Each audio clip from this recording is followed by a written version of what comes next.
السلام علیکم دوستو، امید ہے آپ خیریت سے ہوں گے۔ ایک دن بازار سے گزر رہا تھا۔ بازار کی نکڑ پر پہنچا تو ایک شخص کھڑا دیکھا جو کہ شکل سے کچھ مانوس لگ رہا تھا۔ سوچ میں پڑ گیا کہ اسے کہاں دیکھا اور یہ چہرہ شناسا کیوں لگ رہا ہے۔ اسی سوچ بچار میں اب اس کے قریب پہنچ چکا تھا اور بغور اسے پہچاننے کی کوشش کرنے لگا۔ وہ سر جھکائے ایک پھل فروش سے میوے گفتگو تھا۔ جو ہی اس نے سر اوپر اٹھایا اور پورا چہرہ سامنے آیا تو پہچاننے میں دیر نہ لگی۔ مجھے ایک جھٹکا سا لگا اور حیرانگی کے عالم میں اسے ٹک ٹکی باندھے دیکھ رہا تھا۔ اس نے پھٹے پرانے کپڑے زیب تن کیے ہوئے تھے، پیوند لگی چپل پیروں میں پہنی ہوئی تھی۔ جھریوں زدہ چہرہ، کمزور و نحیف جسم اور الجھے ہوئے بال اس کی مخلوق حالی کا چیخ چیخ کر بیان کر رہے تھے۔ مجھے اس کی اس کمزور حالت پر ترس آ رہا تھا۔ کبھی اس کے چہرے کو دیکھتا تو کبھی ماضی کی یادوں میں کھو جاتا۔ اس طرح ماضی کی یادیں مجھے کھینچ کر کئی سال واپس پیچھے لے گئیں۔ مجھے اچھی طرح یاد ہے جب کم و بیش 10 سال پہلے وہ ہماری گلی میں نووارد ہوا۔ گلی میں ہی رہنے والے ایک صاحب نے اس سے تعارف کروایا تھا کہ یہ صاحب میرے نئے کرایہ دار ہیں۔ خیر، وقت گزرتا رہا، گاہے بگاہے اس سے ملاقات ہوتی رہتی، بڑے اخلاق اور تپاک سے ملتا، خیر خیریت دریافت کرتا۔ بظاہر ایک سلجھی اور خوشحال فیملی معلوم ہوتی تھی۔ اس نے بتایا کہ وہ کسی محکمے میں اعلیٰ پوسٹ پر تعینات ہے، بہترین تنخواہ اور روب و دبدبہ ہے۔ ساتھ ہی یہ بھی کہتا کہ اگر اس محکمے سے متعلق کوئی کام ہو تو بلا جھجک بتائیے گا۔ محلے میں آہستہ آہستہ اس کی شناسائی بڑھتی گئی، وہ لوگوں میں گھلتا ملتا گیا۔ محلے میں کوئی بھی مسئلہ درپیش ہوتا تو وہ ہمیشہ پیش ہوتا، بلکہ اکثر محلے داروں کے کام وہ ذاتی دلچسپی سے کروا دیتا۔ یوں اس کی شہرت بڑھتی گئی اور لوگ اس کی خوب خاطر مدارت اور عزت و احترام کر رہے۔ یوں دن گزرتے رہے۔ ایک روز چھٹی والے دن ہم محلے دار دوست ایک جگہ محفل لگا کر بیٹھے تھے۔ خوب گپ شپ چل رہی تھی۔ محفل جب برخاست ہونے لگی تو وہ صاحب سب کو مخاطب کر کے کہنے لگا کہ میرے محکمے میں چند خالی اسامیوں پر بھرتی ہونے والی ہے۔ آپ لوگوں کا کوئی عزیز رشتہ دار دوست بے روزگار پھر رہا ہو تو مجھے خدمت کا موقع ضرور دیجیے گا، میں انہیں اپنے محکمے میں بھرتی کروا دوں گا۔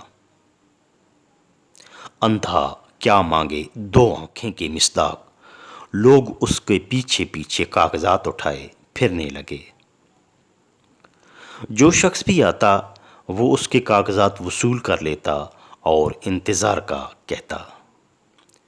کچھ عرصہ گزرا تو ان نوجوان امیدواروں سے کہنے لگا کہ اوپر کا صاحب تبدیل ہو گیا ہے، جو نیا صاحب آیا ہے وہ نوکری کے لیے پیسے مانگتا ہے، لہٰذا آپ سب لوگ پیسوں کا بندوبست کریں۔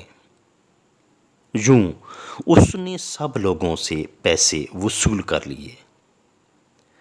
سادہ لوگ تھے، اس پر یقین کر گئے اور لاکھوں روپے اس کے حوالے کر دیے۔ ایک دن کا واقعہ ہے کہ محلے میں بڑی تیزی سے پولیس کی ایک گاڑی آئی۔ اس کے گھر کے سامنے رکی اور بڑی پھرتی سے پولیس اس کو اٹھا کر لے گئی۔ سب محلہ دار بڑے پریشان ہوئے کہ ایک بھلے مانس اور مخلص شخص کے ساتھ پولیس ایسا سلوک کیوں کر رہی ہے۔ چند بزرگ محلے دار اس کی مدد کے لیے تھانے چلے گئے۔ وہاں پہنچ کر یہ حقیقت سامنے آئی کہ وہ شخص ایک فراڈیا اور نوسار باز ہے۔ کافی عرصہ سے پولیس اس کی تلاش میں تھی۔ وہ کسی محکمے میں ملازم نہیں ہے اور محلے داروں کے ساتھ فراڈ ہو چکا ہے۔ سب لوگ لٹ چکے ہیں۔ اس خبر کے پھیلنے سے بیشتر ہی اس کی فیملی وہ گھر چھوڑ کر کہیں روپوش ہو گئی۔ حقیقت عیاں ہونے پر سب لوگ کف افسوس ملنے لگے کہ ہم نے اس پر اندھا دھند اعتبار کیا، ذرا برابر بھی چھان بین نہ کی۔ اب اس کے فراڈ کی کہانیاں کھلنے لگی اور ہر شخص سے کسی نہ کسی طریقے سے وہ پیسے ہتھیا چکا تھا۔ حتیٰ کہ محلے کے امام مسجد صاحب کو بھی اس نے نہیں بخشا، جن کے پاس اس کے بچے قرآن پاک پڑھتے تھے۔ بہرحال متاثرین نے کافی کوشش کی کہ رقم واپس مل جائے، لیکن وہ بھی ایک تجربہ کار فراڈیا نکلا۔ کسی کو ایک دھیلا تک واپس نہ کیا اور کہیں روپوش ہو گیا۔ آج کئی سالوں کے بعد وہ نظر آیا تو اس کی اپنی حالت قابل رحم تھی۔ میں سوچنے لگا کہ ظالم شخص نے معلوم نہیں اور کتنے لوگوں کو لوٹا ہوگا۔ لاکھوں کروڑوں روپے ہتھیائے ہوں گے، لیکن اتنی لوٹ مار کے باوجود آج وہ مفلسی، غریبی اور مفلوک الحالی کی تصویر بنا ہوا تھا۔ ساری زندگی خود بھی حرام کمایا، حرام کھایا اور اولاد کی بھی حرام کے مال سے پرورش کی۔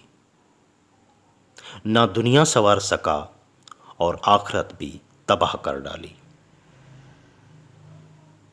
سچ کہتے ہیں حرام میں کثرت تو ہو سکتی ہے لیکن برکت نہیں۔ آج وہ لوگ جن کو وہ لوٹ چکا تھا وہ پھر بھی اس سے بہت بہتر زندگی گزار رہے تھے اور وہ غربت کے تاریکیوں میں ڈوبا ہوا تھا۔ برکت، سکون، صحت و تندرستی اور اللہ کی خوشنودی حلال میں ہے۔ وہ اگر اتنی محنت حلال کمانے میں کرتا تو آج خود بھی مطمئن ہوتا اور اس کی نسلیں بھی خوشحال ہوتی، لیکن اس نے دوسرے راستے کا انتخاب کیا۔ وہ خیر اور برکت سے محروم رہا۔ حرام کے لاکھوں روپے بھی اس کو خوشحال نہ کر سکے۔ تو دوستو، ہمیشہ بھی حلال کمانے کی فکر میں لگے رہیں۔ حلال میں ہی برکت ہے، حلال میں ہی آسانی ہے اور حلال میں ہی فراوانی ہے۔ اللہ تعالی ہم سب کو رزق حلال کمانے کی توفیق عطا فرمائے۔